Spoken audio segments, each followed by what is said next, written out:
Hey guys, welcome back to the Sal Pitera channel. Now, I'm gonna have my wife, who is holding the phone, come around this way a little bit so I'm not like staring off to the side while I'm trying to drive. So today I wanted to talk to you about cruise documentation, and this became an issue with one of my friends who was traveling on a cruise through us this week. So I thought it'd be really important that I put out this video as soon as possible. I'm also going to make an edited version of this video with even more information on it sometime in the next 24 to 48 hours, so I suggest you watch that one as well. But today I wanted to talk to you about the documentation that you're going to need in order to board a cruise ship. Now, the information I'm going to give you today is more specifically towards Carnival cruise lines, but it really applies towards just about any cruise line. Before we start, I am going to say that the information I'm going to give you today is for United States residents specifically. So if you don't live in the United States or you're not a United States citizen, you want to check with your consulate or the customs where you live and find out what travel documentation that you're going to need. Also, don't just take my word for it in this video. You may also want to contact your cruise line and make sure that the information that I'm giving applies to you. Again, this video is going to apply towards just about everybody who's a United States natural citizen and lives here in the United States and is traveling with the United States passport or United States identification. So when you board a cruise ship, you're not initially going to visit customs as you leave the United States. However, the people that work for your cruise line at embarkation are trained to make sure that you're going to have the documentation needed, not only to get off in each port of call, because customs will clear you at each port of call for the country that you're visiting in, but also when you return to the United States, you're going to have to go through United States customs as well, and they're going to want to make sure that you have the proper documentation before you ever board the cruise ship, so that when you get off, you can be cleared to come back in the United States, because the last thing they want is for you to not be cleared and then have to live on their cruise ship until United States Customs can figure out who you are and where you are and allow you to clear customs, which most likely will be, several days later, which allows you to stay on board. So Carnival's not going to let that happen, neither is any other cruise line. So I'm here to tell you, if you don't have the proper documentation with you, you will be denied boarding. So let's talk about first the difference in what a closed loop cruise means and what it means for a non-closed loop cruise. If you're a United States citizen and you're going on a closed loop cruise, that means the cruise starts in the continental United States, visits at least one foreign country while you're out traveling, and then ends back at the same port in the continental United States that your embarkation was at. If you're coming back to a different port, this does not apply. It literally has to be the same port. Now, if you're traveling on a closed loop cruise, and that is what a closed loop cruise is, by the way, it's not necessary to have a passport. Most cruises will allow you to have just a valid government-issued photo identification card, such as a valid driver's license, and an original copy of your birth certificate. Now, when I say original copy, I mean a copy that's actually issued by the Department of Vital Statistics where you live. They're very easy to get. You can buy them online in most places now for $7, and most of the time.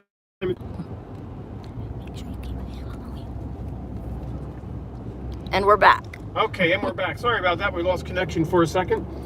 So, anyway, you can travel with a birth certificate, but for the $7 to $10, make sure you spend it and get an original copy. It could save you a lot of grief at the port.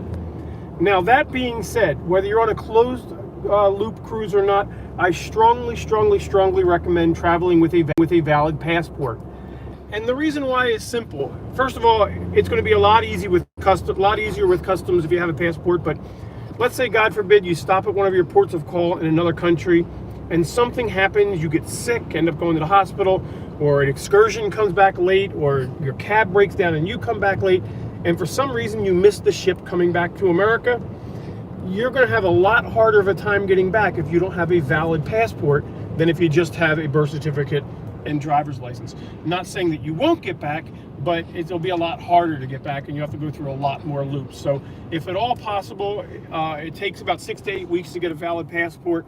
It does cost a couple dollars, about $100, but I'll tell you, I've traveled with a passport and it's just so much easier. So I strongly recommend traveling with a passport.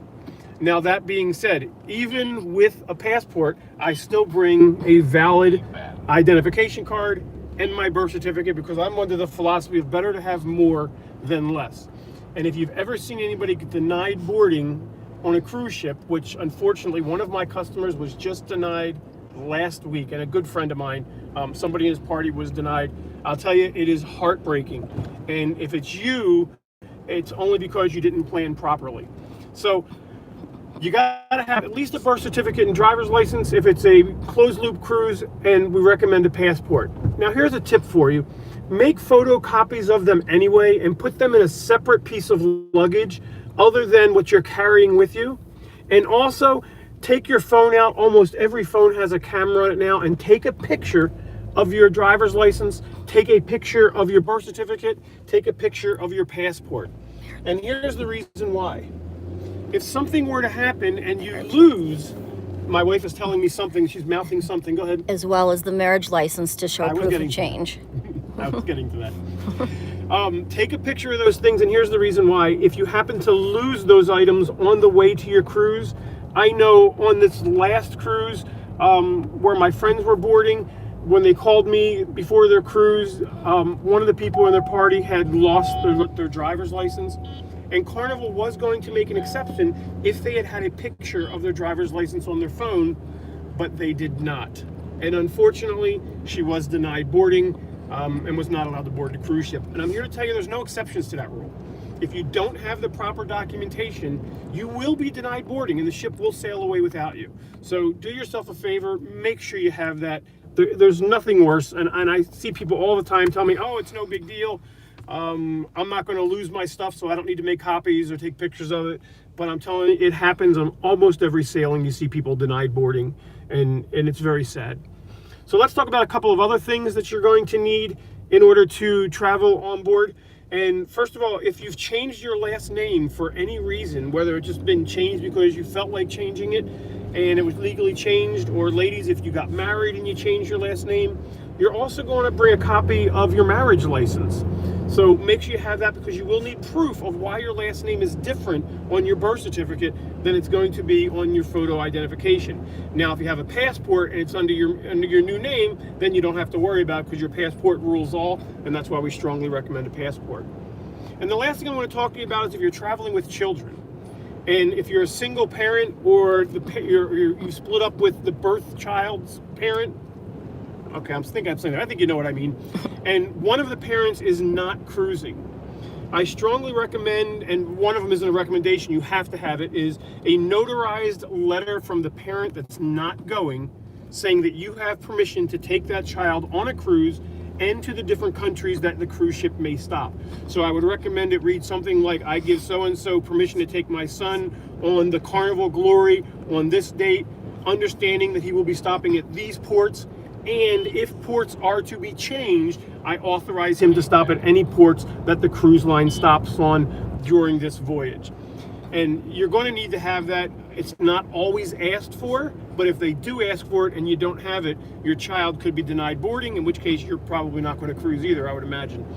And the other thing I recommend, and this isn't really required, but I strongly recommend it, is in case of a health emergency, have a notarized statement, an affidavit from the parent that's not going, or if you're taking somebody else's child, let's say a friend of your child is coming along with you, you're going to want to have an affidavit for healthcare in case of an emergency that will allow you to check them into a hospital and buy medicines and all of that good stuff. So if you're traveling with a child and their parents are not going to be on the cruise ship, any parent that is not traveling will need to give you authorization. So let's go back for a second. Let's say your family is bringing one of your child's friends and their parents aren't going. You will need that notarized statement from both parents saying that it's okay for their child to cruise. So any parent that's biological who is not cruising must have that letter. So I hope this information helps. Like I said, I'm going to put together a better video and upload it a little more organized in the next couple of days. But when my good friend one of his party got denied boarding, I know they were just absolutely scrambling, and I was heartbroken over it. So I wanted to get this information out. I've been meaning to put this video out for a while, but you can and will be denied boarding if you don't have the information. So the main thing I took out of this, and it's something that I've been guilty of, I didn't really do, is make a copy, take a picture of everything on your phone. because a lot of times that might save your butt if you lose your documentation. So that's it. Thanks for watching, everybody. I'll see you guys on the next video.